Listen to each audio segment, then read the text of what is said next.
আসসালামু আলাইকুম রহমতুল্লাহি ওবরকাতুহ। সম্মানিত দর্শক, প্রধানমন্ত্রীর তারেক রহমান সাহেবের যে মন্ত্রী পরিষদ, উপদেষ্টা পরিষদ কেমন চলছে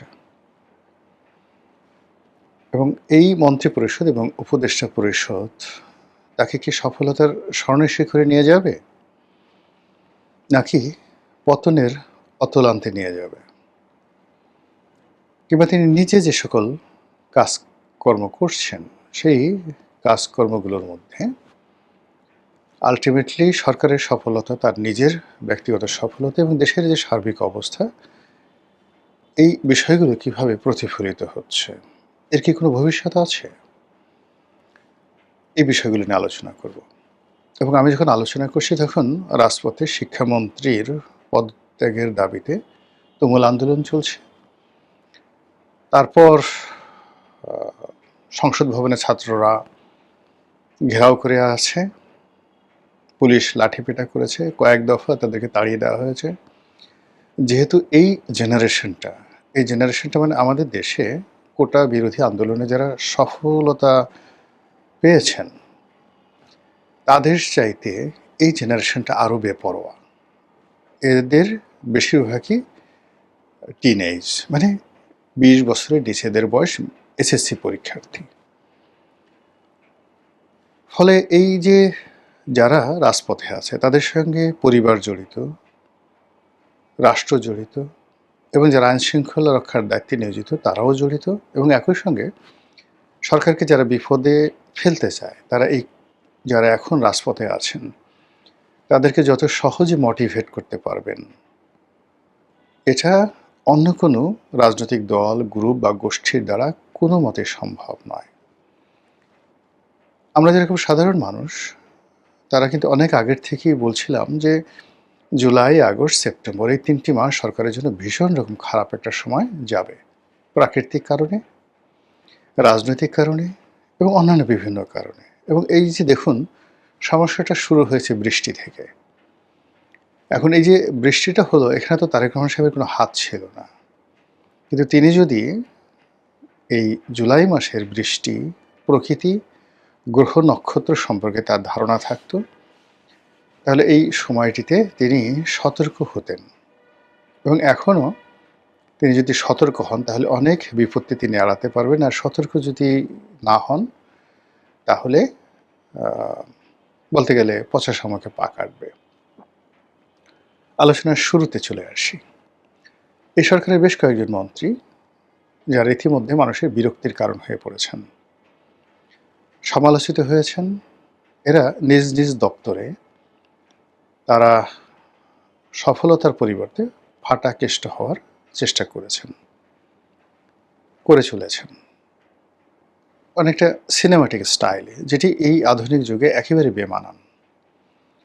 যেখানে এই জেনারেশনের 4, 5 বা চতুর্থ এবং পঞ্চম শ্রেণীতে যে সকল ছেলে মেয়ে পড়াশোনা করছেন তারা আপনার আমার চাইতে, মানে আমরা যারা এখন 60 বছর বয়সী, আমাদের কিছু অভিজ্ঞতা আছে, তারপর কিছু সেই পুরনো দিনের ইতিহাস জানা আছে, জীবনের কিছু সফলতা আছে, কিন্তু আমাদের স্বপ্ন, উদ্যমতা নেই বললেই চলে। নতুন করে আমরা কিছু করতে পারবো না। কিন্তু এই যে টগবগে যারা তরুণ, একেবারে ক্লাস 4, 5 থেকে শুরু করে এই যে ধরুন যারা এসএসসি পরীক্ষা দিচ্ছেন, তারা প্রথমত তারা টেকনোলজি, সেটা টিকটক বলেন, কম্পিউটার চালানো বলেন, কম্পিউটার গেম বলেন, এই বিষয়ে তারা আমাদের সে কোটি কোটি গুণ পারদর্শী ইন অ্যাভারেজ। আমাদের মধ্যে যে 2-4 জন নেই খুব পণ্ডিত, সেটা আলাদা কথা, কিন্তু ইন জেনারেল যদি আপনি 50 থেকে 60 বছরের 1000 লোক আনেন আর ওদের মধ্যে 1000 লোক আনেন, আপনি দেখবেন যে তারা কম্পিউটিংয়ে much better than of us. এরপর তাদের রয়েছে প্রচণ্ড জিদ, শারীরিক সক্ষমতা এবং রুখে দাঁড়ানোর ক্ষমতা এবং স্বপ্ন, প্রচণ্ড স্বপ্নবাস, ইলিউশন। ফলে এই যে যাকে বলা হয় উড়ন্ত একটা গোষ্ঠী, যারা হাওয়া মেয়ে উড়তে হায়, বাতাসে উড়তে চায়, ঘুড়ির মতো উড়তে চায়, পাঠে আমার মন বসে না, কাঁঠাল চাপার গন্ধে। এইরকম যাদের মন এবং মানসিকতা, এবং খুব সহজে তারা প্রেমে পড়ে যায়। হয়তো বিড়ালের প্রেমে পড়লো, একটা পোষা কুকুরের প্রেমে পড়লো, ফুলের প্রেমে পড়লো, নদীর প্রেমে পড়লো, একটা পাখির প্রেমে পড়লো, অথবা এই শরীরচর্চা করতে হবে, বডি বানাতে হবে। এরকম মানে প্রেম বলতে বোঝাচ্ছে যেকোনো একটা বিষয় তাদের মধ্যে যদি নেশা চেপে যায়, আপনি তাদেরকে নিবৃত্ত করতে পারবেন না সহজে। এখন এই যে তারা সরকারের বিরুদ্ধে তাদের নেশা চেপে যায় যদি কোনো কারণে, তারা একে একে এই শিক্ষামন্ত্রীকে ধরেছে, এরপর আরও ১০ জন মন্ত্রীকে ধরবে। তার আগে এই বিষয়টা সরকারকে নিষ্পত্তি করতে হবে, আদারওয়াইজ এটা কিন্তু বাড়তে থাকবে। আমি বারবার যেটা বলি যে অতীতের যে পতনগুলো তার চেয়ে ভবিষ্যতের পতনগুলো নির্মম হয় বা হবে। এবং আপনি যখন আপনার সামনে দুর্ভেদ্য দেয়ালগুলোকে দূর করে দিবেন, তখন সেই খোলা আকাশ, খোলা বাতাস, দেয়ালবিহীন একটা জায়গাতে ছোট্ট একটা পতঙ্গ এসে, একেবারে ছোট্ট একটা পতঙ্গ এসে, একটা বাতাস এসে, একটা পাখি এসে, ছোট্ট একটা সাপ এসে আপনাকে শেষ করে দিতে পারে। এই জন্য হয় কি, রাজনীতি, অর্থনীতি সব জায়গাতে একটা ভারসাম্য থাকে। এখন বাংলাদেশের রাজনীতি সবচেয়ে ভারসাম্যহীন। এই ভারসাম্যহীন রাজনীতিতে যে কোনো ঘটনা, যে কোনো সময়, যে কোনো পরিস্থিতি তৈরি করতে পারে। ফলে এই পরিস্থিতির মধ্যে স্বয়ং তারেক রহমান সাহেব তার যে মন্ত্রিপরিষদ, এই মন্ত্রিপরিষদের সমস্যাটা তাকে বুঝতে হবে। তিনি যাদেরকে মন্ত্রী বানিয়েছেন, এদের হাতে গোনা ২-১ জন ছাড়া, ২-৪ জন ছাড়া বেশিরভাগ মূলত তারেক রহমান সাহেব তাদেরকে পছন্দ করেছেন, মন্ত্রী বানিয়েছেন, এর বাইরে তাদের আসলে অন্য কোনো যোগ্যতা নেই। এবং এদের বাইরে, এই ঘটনার বাইরে, মানে মন্ত্রী হয়, এমপি হয়, এর বাইরে তাদের ব্যক্তিগত জীবনের যে সফলতা, পরিবার, স্বাস্থ্য এবং ব্যবসা বাণিজ্য, রিজিক যেটাতে আছে, এখানে তাদের সফলতা উল্লেখ করার মতো নয়। বরং এদের অনেকের বিরুদ্ধে দুর্নীতি, অনেকের বিরুদ্ধে অনিয়ম, অনেকের বিরুদ্ধে অনেকের সংসার নষ্ট করা, অনেকের ঘর নষ্ট করা, অনেকের ব্যবসা নষ্ট করা, অনেকের রিজিক নষ্ট করা, হক নষ্ট করা, এই জিনিসগুলো অহরহ রয়েছে। তো এরকম একটা সমন্বয়ের মানুষদেরকে নিয়ে তিনি যে একটা ব্যতিক্রম ধর্মী কিছু করবেন, এটা এতটা অসম্ভব যে একটা সুইয়ের পিছন দিয়ে উট ঢোকার মতো। কারণ হলো প্রশান্ত আত্মা, প্রশান্ত মন, ভালো চরিত্র ছাড়া কখনো মস্তিষ্ক থেকে ভালো জিনিস বের হয় না। যাদের মস্তিষ্ক থেকে উত্তম জিনিস বের হয়, তারা সবাই মুতমাইন না, তাদের একটা প্রশান্ত আত্মা থাকে। কিন্তু এই মন্ত্রী পরিষদে আপনি কাকে কাকে বলেন তো প্রশান্ত আত্মা রয়েছে, এ স্যাটিসফাইড মাইন্ড, কোনো অভিযোগ নাই জীবনের, যেখানে গিয়েছেন শুধু সফল হয়েছেন, এবং তাদেরকে দেখলে আপনার মায়া হবে, মনে হবে এটা একটা ভদ্রলোক, ভালো ফ্যামিলি থেকে এসছে। কজনকে দেখলে মনে হয়, আর কজনকে দেখলে মনে হয় খুব রাগ হয়, মেজাজ গরম হয়, মনে হয় একটু স্পর্শ করে দিই, আলতো করে একটু স্পর্শ করে দিই, একটু সুড়সুড়ি দিয়ে দিই, বা যাদের রাগ হয় তাদের মনে হয় একটা চড় মেরে দিই। এরকম আপনার মনে হয় কাকে কাকে দেখলে, তাহলে আপনি বুঝতে পারবেন। তো এই যে সামগ্রিক অর্থে যাদেরকে মন্ত্রী বানানো হয়েছে, তাদের একমাত্র এবং প্রধান জিনিস হলো তারা সবাই জনাব তারেক রহমান সাহেবের পছন্দের, ভালোবাসার মানুষ। কাজেই এই পরিষদের সকল দায় দায়িত্ব তাকেই নিতে হবে। সেই অর্থে ওনার উচিত এই মুহূর্তে যাদের বিরুদ্ধে অভিযোগ এসেছে রাতারাতি তাদেরকে পরিবর্তন করে ফেলা। জাস্ট লাইক, মানে কি বলবো, অন্তর্বাসের মতো। আপনি একটা প্যান্ট ২-৩ বার পরেন, কিন্তু জাইঙ্গা, ব্রা, গেঞ্জি এই জিনিসগুলো কিন্তু একবার যদি আপনি ব্যবহার করেন, দ্বিতীয়বার এগুলোকে ব্যবহার করা যায় না। টয়লেট টিস্যু, টয়লেট পেপার ব্যবহার করা যায় না। তো এরকমভাবে যাদের বিরুদ্ধে অভিযোগ এসছে তাদেরকে ছুঁড়ে ফেলতে হবে। আদারওয়াইজ এখান থেকে নিয়ে যদি অন্য জায়গায় রাখা হয়, ওএসডি করে রাখা হয়, এবং এই মানে ব্যর্থ মন্ত্রীরা যদি থাকেন, ক্যাবিনেটে থাকেন, তাহলে এরা ভাইরাস ছড়াতে থাকবে। এই গেল একটা। ২ নম্বর হলো যে উনি কতগুলো উপদেষ্টা নিয়োগ দিয়েছেন, এদের কাউকে তিনি লন্ডন থেকে নিয়ে এসেছেন, কাউকে হয়তো লোকাল মার্কেট থেকে নিয়েছেন। ফরেন ইম্পোর্টেড আইটেমস এবং লোকালি প্রডিউসড। এই গত 4 মাসে তাদের একটা সিঙ্গেল কথা, একটি আচরণ, একটি কর্ম জাতির দৃষ্টি আকর্ষণ করেনি। বরং তাদেরকে দেখলেই মানুষের মনে হয় যে কেন এবং কী কারণে প্রধানমন্ত্রী এদেরকে উপদেষ্টা বানালেন, কেন তাদেরকে নিয়োগ দিলেন। এই বারবার শুধু প্রশ্ন আসছে, হোয়াই হোয়াই হোয়াই, কেন এই প্রশ্নগুলো আসছে। কাজেই এই উপদেষ্টা মণ্ডলী তাকে কোনো ভালো উপদেশ দেবেন আগামীতে, কোনো একটা মন্ত্রণালয় চালাবেন বা দেশকে উন্নয়নের শিখরে নিয়ে যেতে পারেন, এটা প্রধানমন্ত্রীর একান্ত বিশ্বাস বা একান্ত ভালোবাসা, একান্ত ব্যক্তিগতভাবে যেভাবে তিনি তার খুব কাছের প্রাণী এবং কাছের বন্ধু, কাছের আত্মীয় শুভানুধ্যায়ীদেরকে যেভাবে ভালোবাসেন, ওইরকম একান্ত ব্যক্তিগত। কিন্তু রাষ্ট্রের যারা লোকজন, সাধারণ জনগণ, তারা কেউ তার একজন সিঙ্গেল উপদেষ্টা সম্পর্কে ভালো ধারণা, ইতিবাচক ধারণা, সুদূর প্রসারী ধারণা পোষণ করে না এবং করার কোনো কারণ নেই। তো কাজেই তাকে রিশাফেলে যেতে হবে।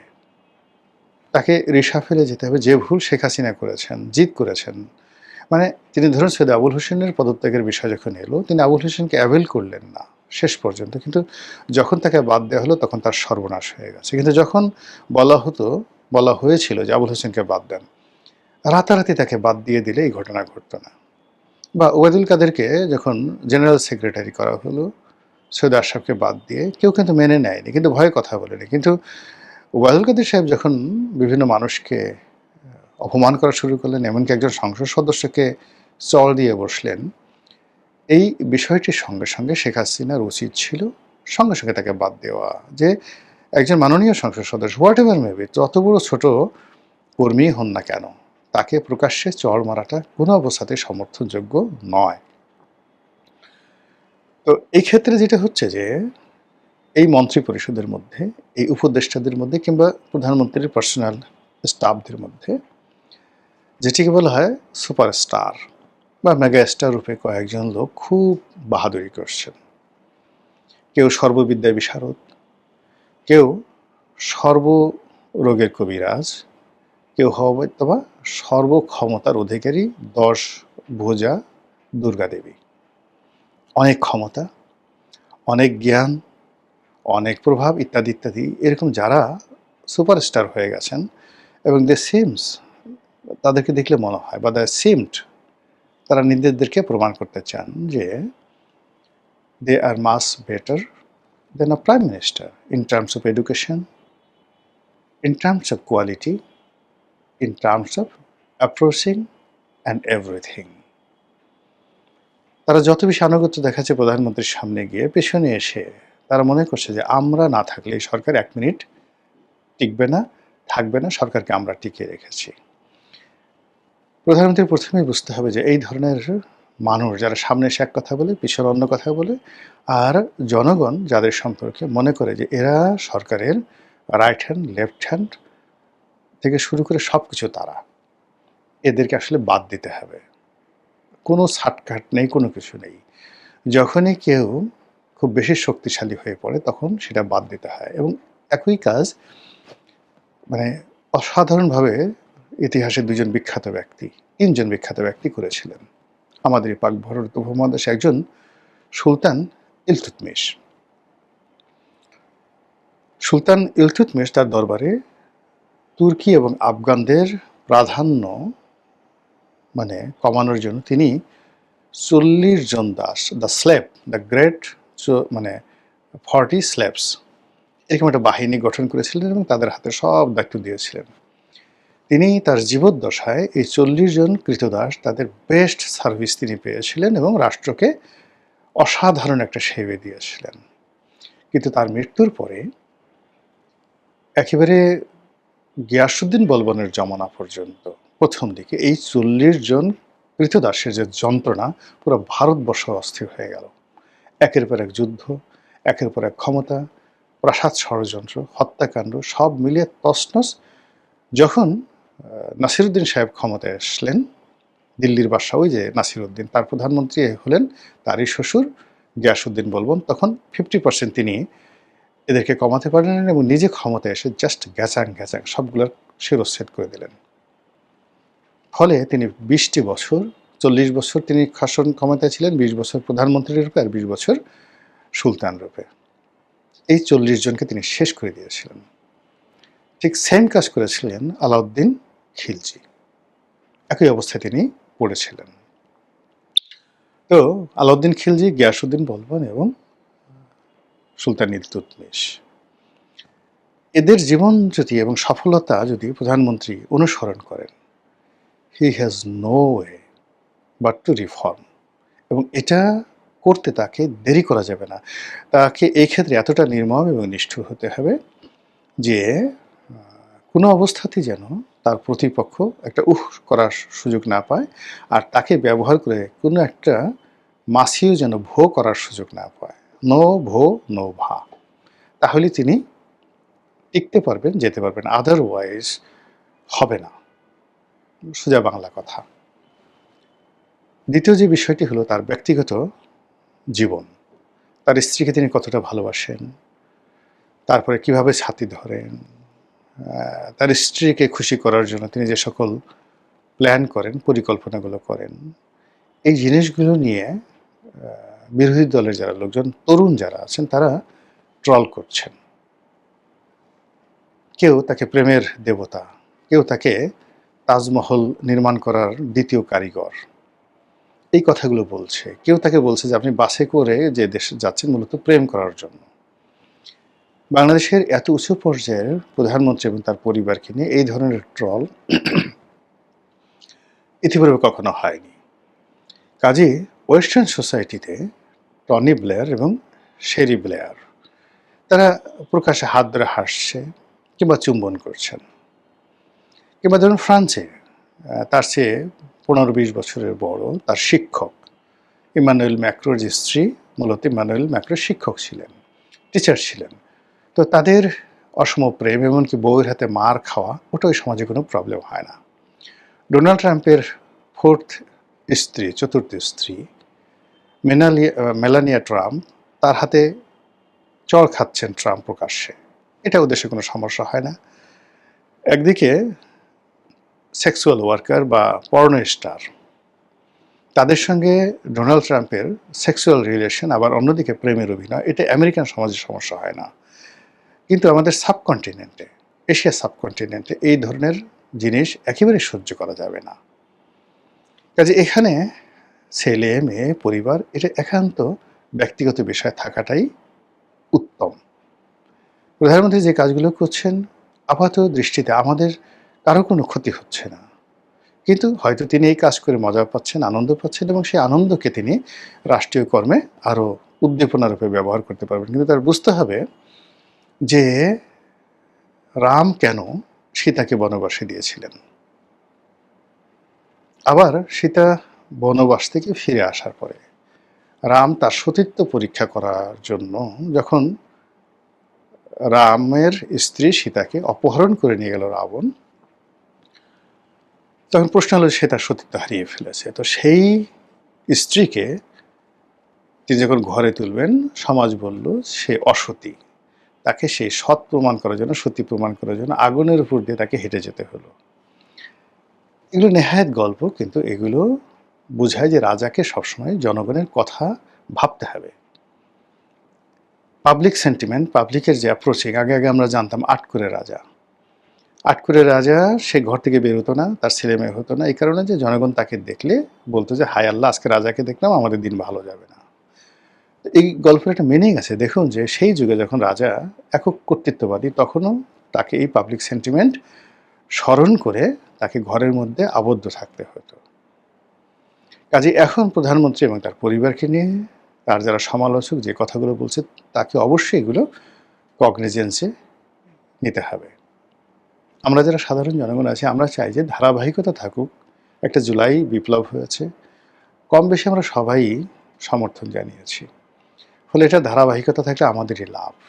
কিন্তু এখানে যদি ধারাবাহিকতা নষ্ট হয়, তাহলে বিএনপি যত ক্ষতি হবে বা ইউনূস সাহেব যে যত ক্ষতি হয়েছে তার চেয়ে জনগণ হিসেবে আমরা বেশি কম্বাইন্ডলি কালেকটিভলি বেশি ক্ষতিগ্রস্ত হয়েছি। আশা রাখি প্রধানমন্ত্রী সুমতি ফিরে পাবেন এবং যথাযথভাবে দায়িত্ব পালন করবেন। আসসালামু আলাইকুম রহমতুল্লাহি ওয়া বারাকাতুহু।